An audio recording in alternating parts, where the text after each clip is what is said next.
Welcome to the show, everybody. Ready to dive into something really fascinating. Today, we're exploring Afro-Brazilian spiritual traditions and specifically all the amazing content on Portal Africanista. And there's a lot to explore. It's not just like a quick definition here and there. Hmm. We're talking articles, blog posts, even some podcast titles that really get into the nitty-gritty of these traditions. Right, it's a goldmine of information. So we're in for a wild ride.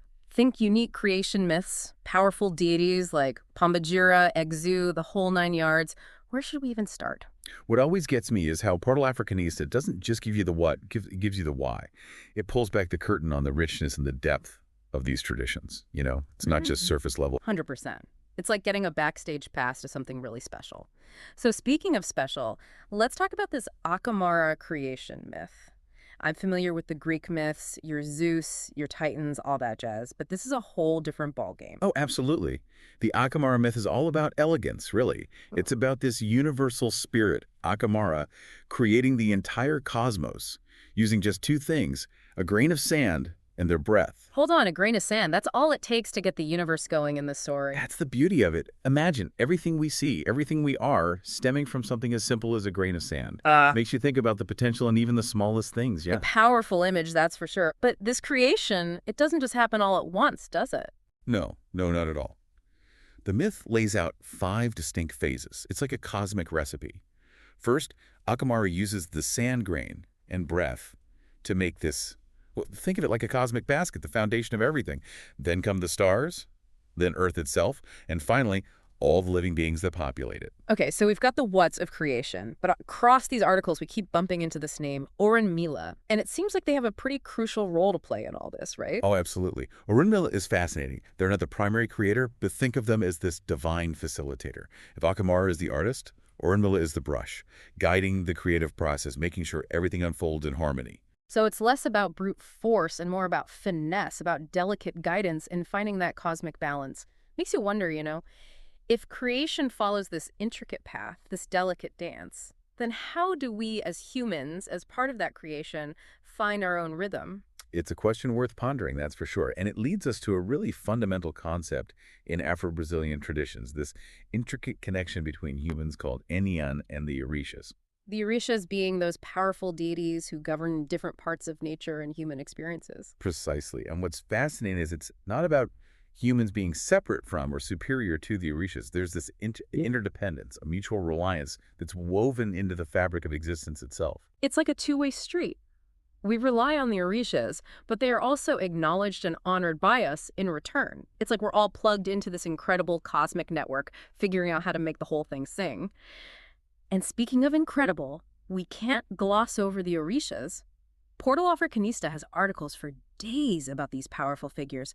Osun, Exu, Pombagira, each one just pulls you in. It's true. They're all about that connection between humanity and nature, the same one we see in the Akamara myth, Each Orisha embodies a specific natural force or a realm of human experience, like a living bridge between those two worlds. Okay, so paint us a picture. We keep seeing Osun pop up, something about water and abundance. Osun was a great example. Portal Africanista even has this article, Discovering Osun, the Yora goddess of water, fertility, and abundance soon.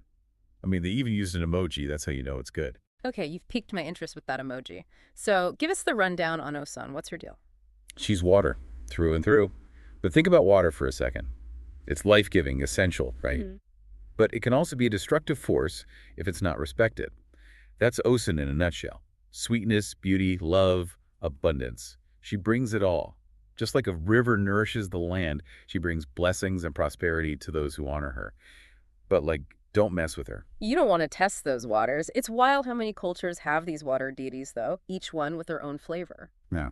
Speaking of flavor, we got to talk Pombagira. The titles of these articles, like The Mysterious Figure of Pombagira Maria Quintera or Pombagira Cigana de Praia, the sea sorceress. There's an air of mystery there, What is it about Pombagira that makes her such an enigma?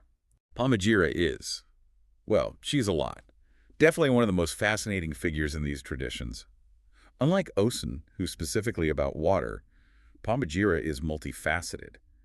Love, desire, money, protection. Those are her domains. But here's the thing.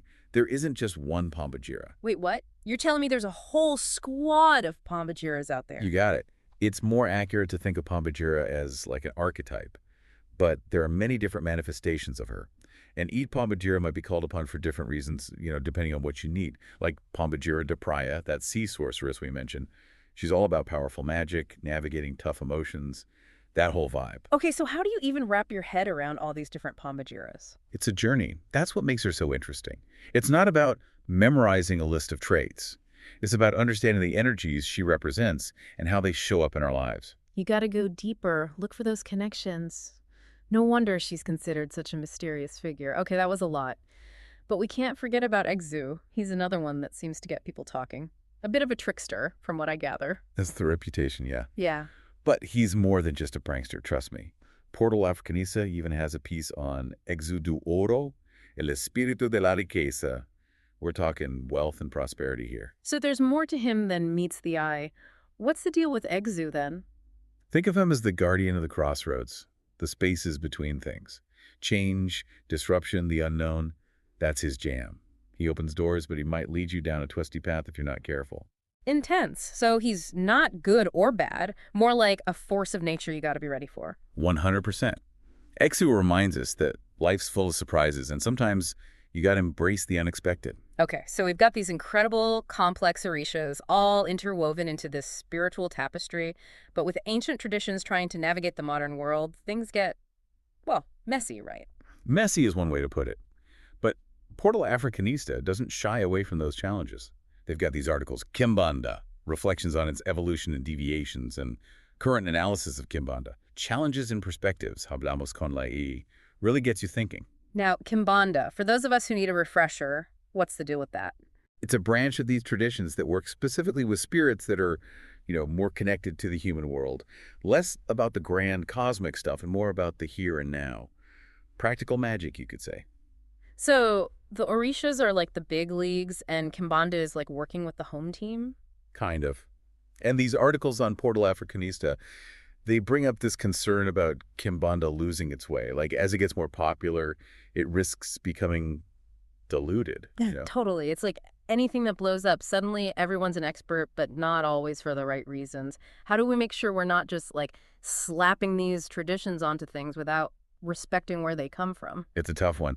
That's why these articles really stress informed engagement. Do your research, come with an open mind, but a critical one too. Don't just follow the hype. Understand the why, the history, the depth of it all. Exactly. These traditions, they're living, breathing things. They've been around for centuries, shaped by countless people and experiences. It's about honoring that legacy. It's not just a trend. It's a tapestry of beliefs, traditions, all intertwined. So as we wrap up our Afro-Brazilian deep dive, what are we taking away from all this? It's about recognizing the depth and the complexity of these traditions. It's not just one thing. It's a vibrant expression of spirituality, constantly evolving and influenced by so many factors. We talked about the Akamara creation myth, the Orishas, Osun, Pombagira, Exu, and we didn't even scratch the surface. There's just so much to unpack. And let's not forget, this isn't ancient history frozen in time. It's about engaging with these traditions in the here and now, thinking critically about how they evolve with us. It's a journey, not a destination, right? And for those itching to keep exploring, Portal Africanista is the place to be. All the articles we mentioned, plus a whole lot more.